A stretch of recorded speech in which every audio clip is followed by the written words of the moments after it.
So I'm relaxing, right? And I'm just enjoying my time off. And when you think nothing else can go wrong, what happens? Somebody tramples on your flowers. What does that have to do with this video? I have no idea. I don't even have flowers. I've got tomato plants. And they're coming in very lovely. I even have some strawberries. I haven't checked on those, but I watered them this morning and everything seems to be going great. But you're probably asking yourself, just what the heck am I talking about? Come on. Come on, Quest for Lubok. The guy who made the game. The guy who's working on the game. The guy whose real name may or may not be Remington Gore. What are you talking about? Well, I have absolutely no clue. But I will tell you this. I've actually recently rediscovered an old game that I actually really like to play. You're probably wondering to yourself, hey, Joe Bob, what's this guy talking about? Who is this mysterious man from the city of Edmonton, Alberta, Canada? Well, I'm going to tell you this. It's a wonderful game named Transylvania.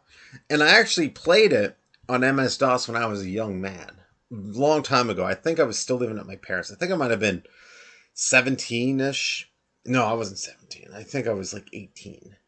But I was still in high school, just coming out of high school. And it was one of those games that you could sit down and play with the whole family. And it was just a lot of fun. And in it, there's like a werewolf. There's like Dracula. There's basically everything great from the original Universal Monster movies is in this game. And it was released by Penguin Software. The book people, if you ever go to like a book fair, like a Scholastic book fair, they have Penguin books there, I think. I don't know. Penguin books were around a lot when I was a kid. And I guess they used to make games too. And it's actually a really great game. And it's like a trilogy series, right? So it was produced by Penguin Software. It was released for the Apple II, Atari, Commodores, Apple's, Amiga, whatever. But anyways, in DOS. But I've always played the DOS version. The DOS version's a lot of fun. And in it, there's a werewolf, a vampire. There's a goblin who's a jerk.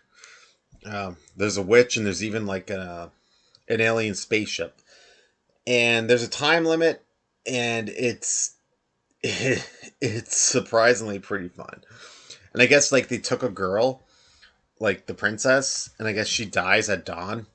So if you like waste your time too much, or go in the back and make a hot pocket, then come back, the whole game will be over.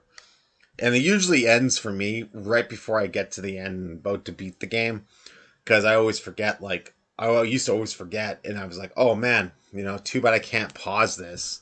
I didn't know what the heck I was doing. I was a tender young feller back then. And the weird thing is about a game like this, and to me, it's the hand-drawn graphics.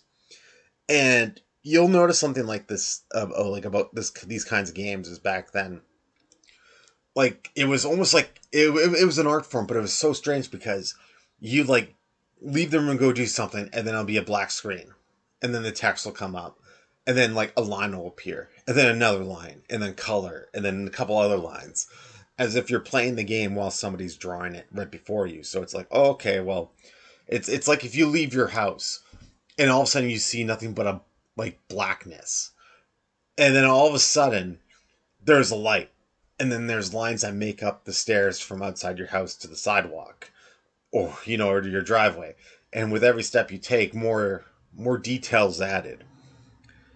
And that's what it's kind of like, and you kind of see it with games like Transylvania.